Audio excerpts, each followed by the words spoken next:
Welcome to the screencast presentation, The Truth About Chest Tubes. This screencast will help you prepare for the annual Nurses Skills Fair. You should have the PowerPoint presentation printed out and in front of you so that you may take notes. Chest tubes make nurses nervous. For some, they're like this scary, obscure thing, but I hope you find the screencast helpful and that it may dispel any scary thoughts you have about this simple system. The learning objectives for this activity will be: describe the difference between suction and gravity drainage, identify 5 potential malfunctions with the chest tube, describe the signs and symptoms of a patient experiencing a complication of the chest tube drainage system. In order to understand how the chest tube works, we need to look at the chest. Let's review the anatomy of the chest. We see the lungs and the branches and the alveoli where the gas exchange takes place. When we take a breath in, the volume of the chest increases and the pressure decreases because there's more space. When the diaphragm relaxes, the intercostal muscles relax and the thoracic cavity volume decreases. The pressure increases because there's less space. There's an inverse relationship between volume and pressure, but there's always a little negative pressure in the thoracic cavity, which keeps the lungs open. Understanding the difference between thoracic cavity pressure and atmospheric pressure helps you understand what happens when there's too much positive pressure in the lungs. The lungs collapse, and this is called a pneumothorax. Pneumos can be caused by trauma, surgery, a buildup of fluid, blood, in this case, and air. And that's essentially what comes out of the tube. When the doctor places the tube, that fluid and blood and air come out of the chest and help restore that natural negative pressure, keeping the lungs open. The next slide is going to have a real picture of a chest tube. I just want to give you a heads up. This patient underwent open heart surgery.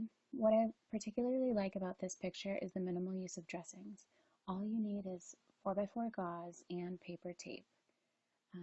A lot of times nurses want to put that occlusive heavy foam tape, but just remember that that tape has to come off. And we need to change those dressings every day in PRN, so we need to be aware of the patient's skin integrity. So in this slide, you see a picture of the atrium oasis dry section. You see the wall section too. There are a few things to look at when you see this picture. First, you'll see the suction regulator. This is where you can dial it to the prescribed strength. Just below it, you'll see the orange bellow. When the suction is active, that orange bellow will be expanded through that delta symbol there. This is the chamber they're going to look to when you look for air leaks. If there's an intermittent air leak, you'll see a few bubbles that will pop up here with respirations. If there's a continual air leak, of course the bubbles will be continuous with respiration and expiration. It will be a kind of a roaring, continual, loud bubbling sound. And this is significant and the patient could be in trouble. The last really important chamber is the collection chamber. This is where you're going to document your output at the end of your shift. But just keep note throughout your shift when you do your assessments, because a sudden increase in drainage output, or if it's bright red, if it's a change in color, this could be a concern. This shows a real picture of a chest tube hanging on the bed. You'll see it's propped towards the foot of the bed, which helps prevent dependent loops.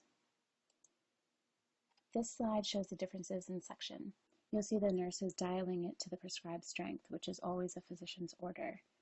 Continuous suction can be at -10, which is the lowest, -20, which is standard, -30, which applies more suction, -40, which applies the most suction that these systems can apply.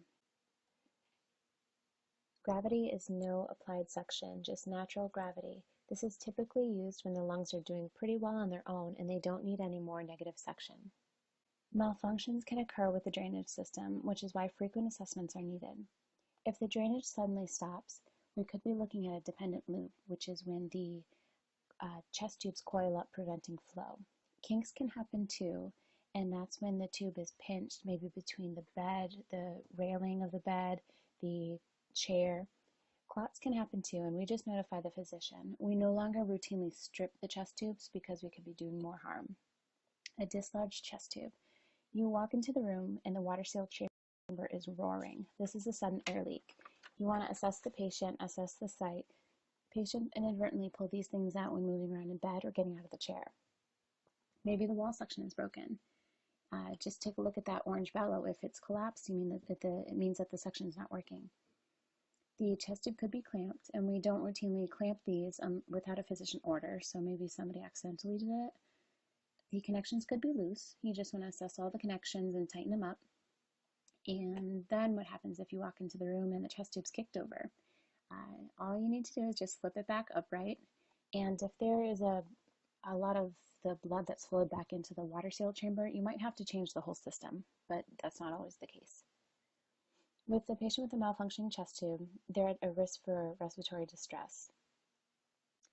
You will see low oxygen saturation. They could be tachypnic.